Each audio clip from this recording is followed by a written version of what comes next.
For a really long time, faith was something I always took to be within the dominion of religion. I always thought you couldn't have faith without being religious. Faith in what? I wasn't really sure. And having grown up with a semi-Christian upbringing with hymns and prayers and assemblies in school and Christmas activities and that kind of thing, and never really understanding it or having any context for it, it's something I walked away from for a really long time.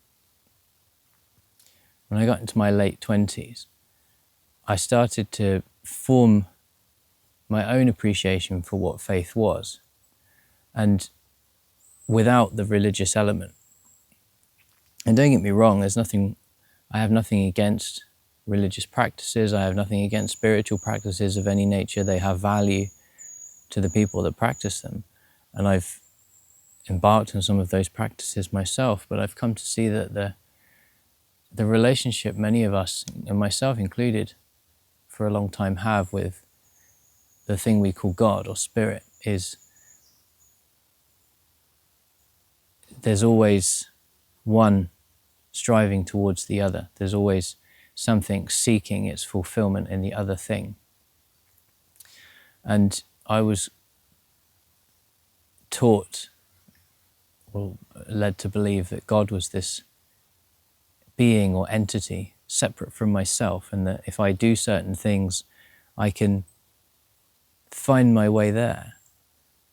And if I don't do certain things, then I'll be judged or punished. And as I started to lean more into spiritual teachings, certainly from India, things like Ramana Maharshi and contemporaries of that time and before, I have my own, I can't really call it a perspective, because a perspective is something that's born of the mind. I can only really explain it in a story, so I'll do my best. You have to read between the lines here, I hope. As long as I take myself to be a mind,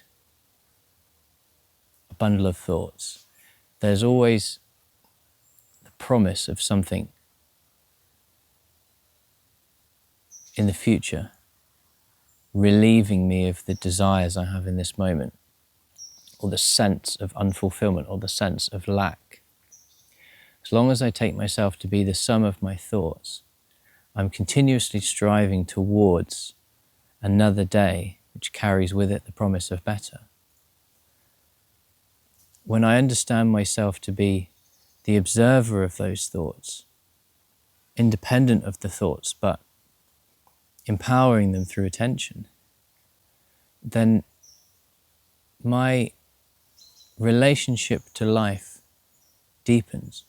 Instead of being this individual who is interacting with life, I am bearing witness to the entirety of life unfolding, including the life that's in the mind and in the body. Those things are not separate.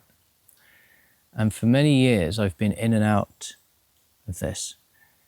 I've been oscillating between being deeply identified with the things I think, for better or for worse, and it changes, as it does for everybody, and understanding that our true nature, all of us, is just a witness.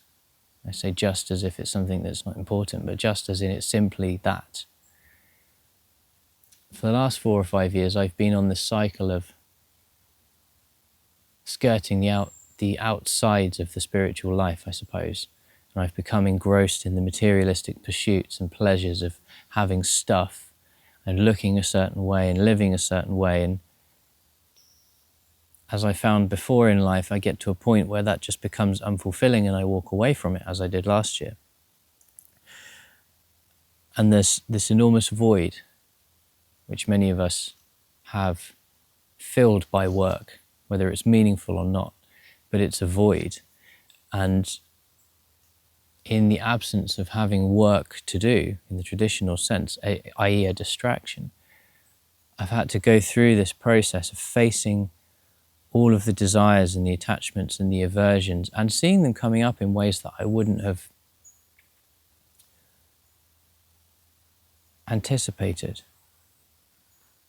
Like having to travel halfway across the world to see my dad and spend 6 weeks with him as he came towards the end of his life, and then coming home and having to pick everything back up again, not knowing where to begin.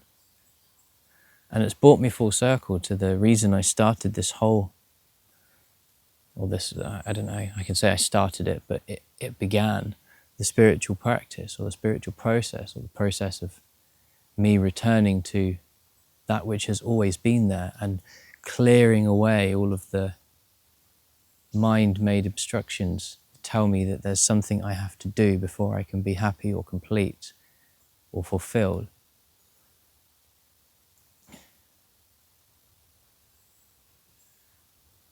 And I've spent more time and energy and resources than I'd like to admit to on the pursuit of stuff or experiences, whilst at the same time knowing underneath that there's something more available to me.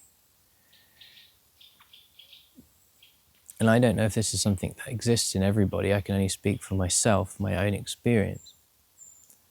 I know that there are those of us who are called to pursue something more than just the experience of life, because after all, you can't take the experience with you when you're gone. You can't take the stuff that you amass with you when you're gone. It becomes more stuff that just gets distributed out into the world or thrown in the bin in many cases.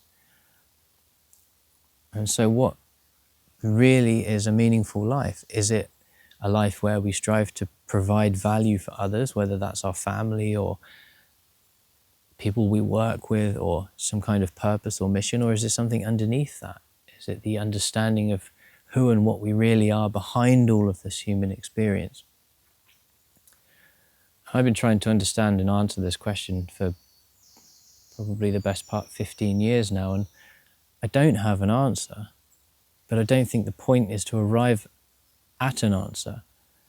I feel all of us are compelled to pursue whichever path is right for us, and much of the time the thing that stops us from pursuing that path is we have an idea in our minds of what we should be doing. You know, for me it's I should be earning this much money, I should be driving this kind of car or living in this kind of place and wearing these kind of clothes and looking this particular way, and the reality is none of those things.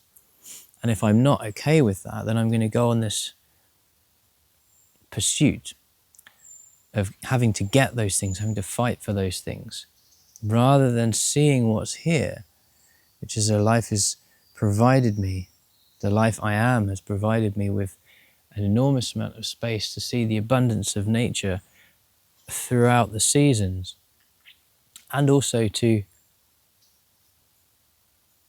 hopefully lead by example and demonstrate that faith is something that doesn't have to come with religion. You can have either, and you can have both, or you can have neither. It's entirely up to you. But faith for me, someone says, what do you believe in? Well, the answer is myself. You know, what is God? And I can only answer it with words, which doesn't convey the truth, but no word can convey the truth, and I don't make any claims to have the truth. It's just how it's expressed through me. And as I see it, the creative force, which many call God, is simply infinite potential. It's unmanifest. It's energy which is not limited to one particular form, and so it has the potential to be anything, which must also be me and you. But we take ourselves to be a limited form in the body and a mind with a very limited bundle of thoughts. And we place our faith in so-called leaders or politicians or groups of people or institutions who claim to have an answer that's going to lead us towards some kind of ultimate salvation. And some of those things may help us move in that direction. Many don't. But the true power that we have is in us, every one of us. And the second that we look to some other external source of authority for guidance, we are in a way giving our power to them. And the notion of worship in many religions comes up as I'm saying this, and some of you watching may have that question, well, what about those things? Well, what are you worshipping? Are you worshipping something external to you? Some form which you need to believe that everything you're going through in life is somehow just or valid? Is it some unseen force up in the sky or in the future or in the past which no longer exists, or some figure who is said to have lived hundreds or thousands of years ago? Or are you worshipping yourself? And I don't mean this. I don't mean looking in the mirror and going, I am God. That's not my suggestion. My suggestion is the self that is behind the mind, the truth of yourself, the depth, the potential, the spirit. It doesn't matter what words you use. It's a place you live from rather than a place you're trying to get to. We talk about presence as this, I guess, a buzzword, just like well-being and meditation and yoga and all of those things now. So I appreciate for some of you it might not be the word that you would choose, but I'm going to go with that because it's the one I work with. Presence, it's not this thing we have to get better at. Right? What we get better at is recognizing that presence is always there, that there is always a witness to experience, and that the one that we call I, before we attach the labels and the names to it, is that witness. The one that I call I, or the one in me, as me, which is I, before John, or feeling or emotion or preference or story. That's it. I can't say any more than that. And when we align ourselves with it, life becomes very, very simple because we realize it's always been there and it's always going to be there. And then the mind comes back and it says, well, yeah, now what? How are you going to earn some money from this? How are you going to help people? How are you going to do your job better? And then we're back into the story again. And that's where the practice is said to need to be. The practice is recognizing the compulsive habit we have to grab onto thoughts as soon as they arise because they feel so compellingly real. I've been doing this over the last few weeks, so I'm not saying this from some position of authority. Like, I'm not trying to say I've got it figured out. I just don't talk about this stuff very often. And I also notice whenever there's a camera pointing in my face, what tends to happen is the story of the mind starts to come back to life and it says, yeah, John needs to say some really good stuff because, we need to have an impact and all that. This extends beyond that. This isn't my desire to say things because I want you to be impacted by it. This is my desire or my compulsion, let's say, to speak from what's true in me in this moment. And if that changes in the next moment, so be it. But it's not a story. I'm trying not to make it into a story.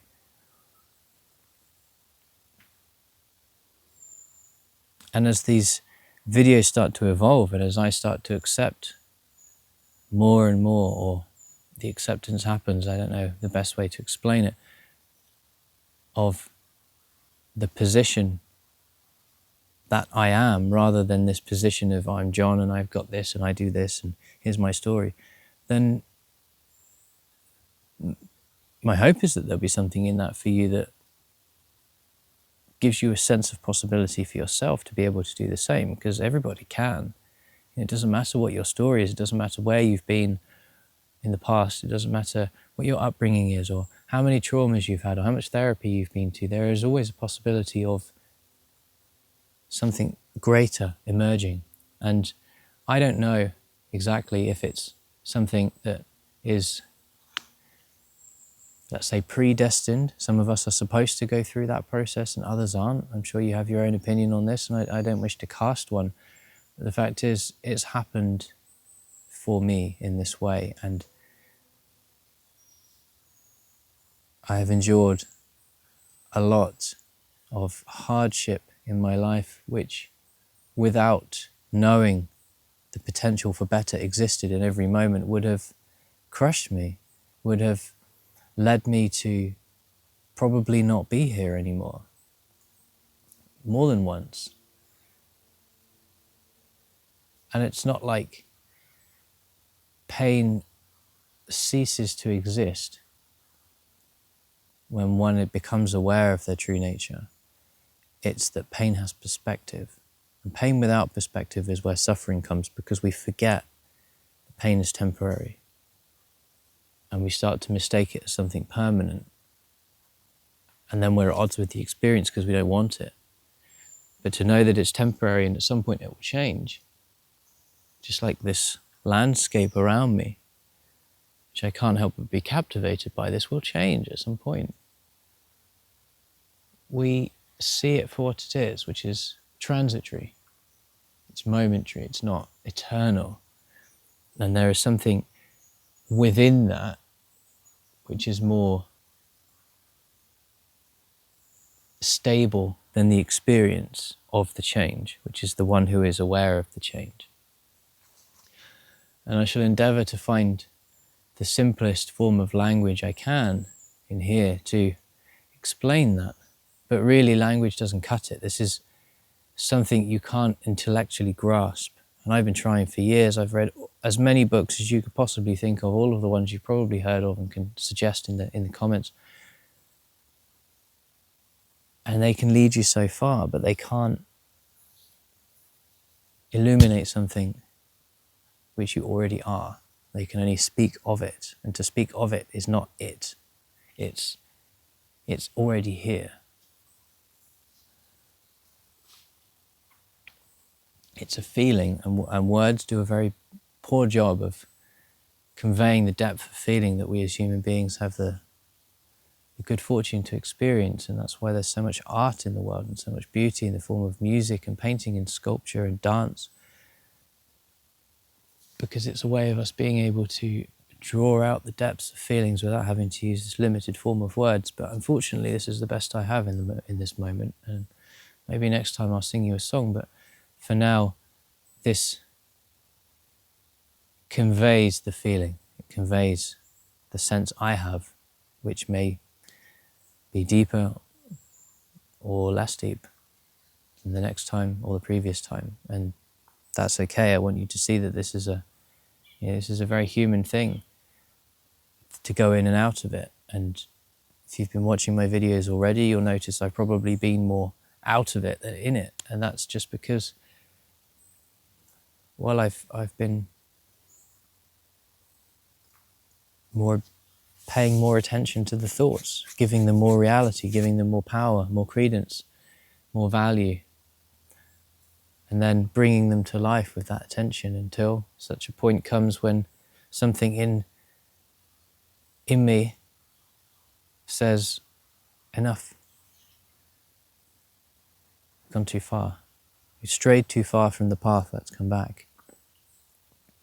And I can't explain that very well. I can't explain the mechanics of it. It's just a sense. It's like if you're ever driving or walking somewhere and you just get the sense that you're walking or driving in the wrong direction, but you ignore it. And you keep going, and then you get a bit further and you realise, okay, I'm definitely walking in the wrong direction. I'll turn around. It's a bit like that. That's the only way I can explain it. And that's hard to do, especially if you've been doing it for a really long period of time, because you've established a very firm path which you're already walking down and you have momentum. So all of a sudden to stop and turn around, or just to stop, it feels unpleasant. But that can be seen. It can be witnessed with detachment. It doesn't have to be this experience that we're at odds with and going, I don't want to be here. This isn't the place I want to be right now. And then bringing the suffering in and thinking it to be permanent when it's not permanent. And that's when it starts to get messy. To recognize, I've been traveling at speed and now I'm not.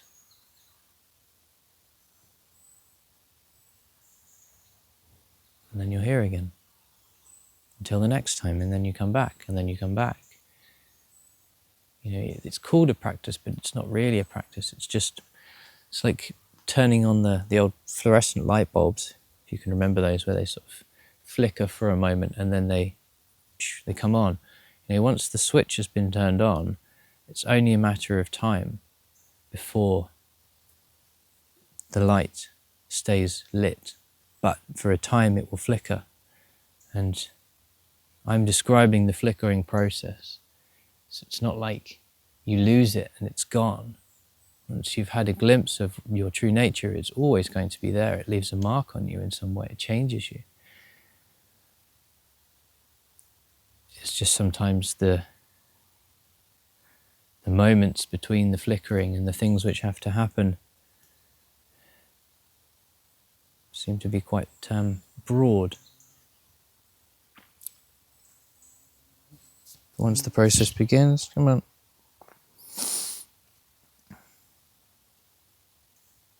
We can succumb to the distractions,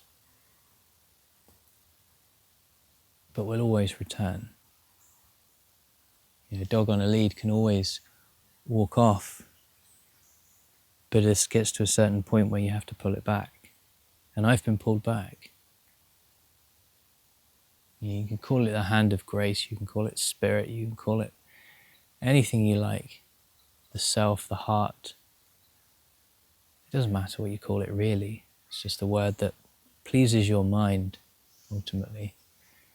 I just use the word God, I think, sometimes because for most of us, certainly most of us in the West, we have some concept of what that means. And I know it has many connotations for people which aren't particularly positive, but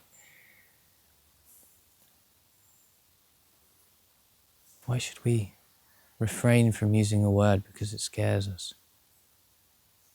You know, the word contains the essence of what's being described, and if what's being described is vast and infinite, which also happens to be the depth of you, then surely we have the right to use these words.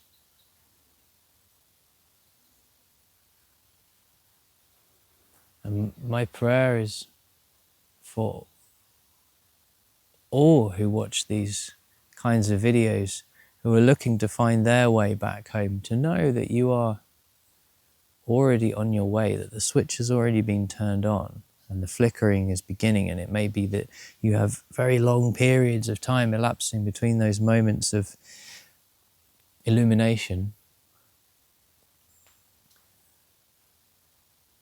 But it's inevitable, really. It's inevitable for all of us. The challenge is, can we accept it in the face of all of the things our minds are screaming at us and telling us how awful the world is and how horrible some people are and how much everything's falling apart. You know, it certainly seems that way, but that's a perspective, it's not truth. And there's an infinite number of other perspectives which we can entertain, which will be far more beneficial for us.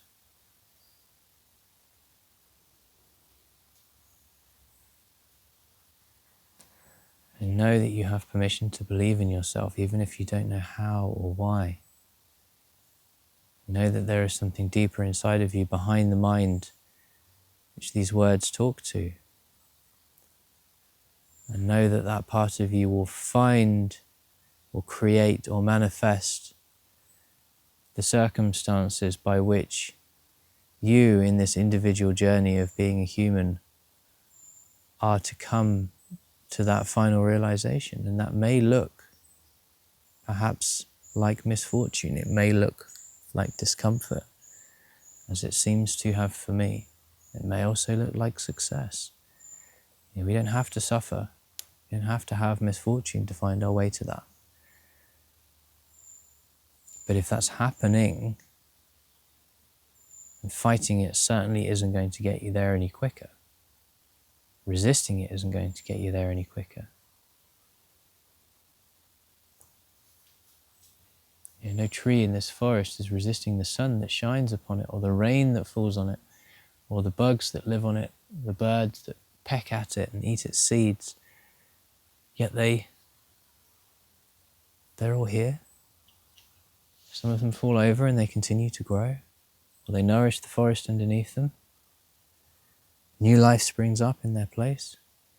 There is an order to this, and there is an order to your life, and it may not necessarily make sense up here. It certainly doesn't for me most of the time. But that's okay, we can put this down.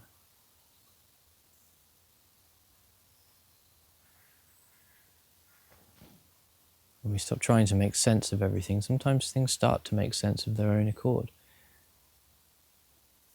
And when we stop looking, we start to be able to see what's already here in its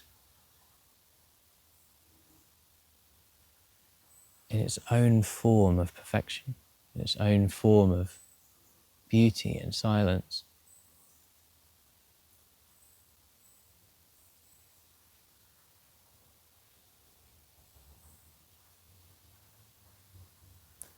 And not need to rush to the next thing.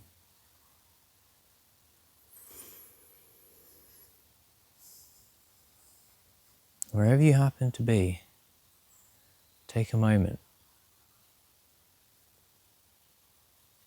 Every moment is a moment to see more deeply that which you are, and to see through those things which claim to be you, those things which persist by virtue of your giving attention to them, but don't have any inherent truth in them.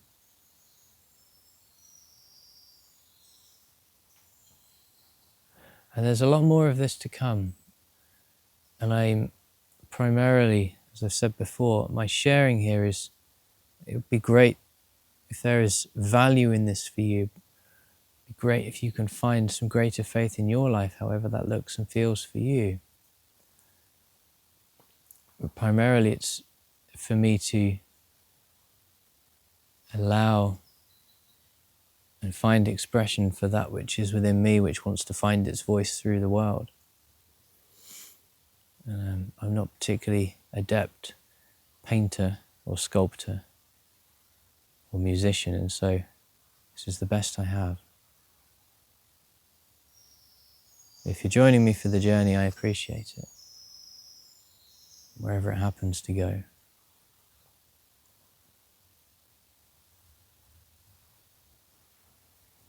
I appreciate your attention,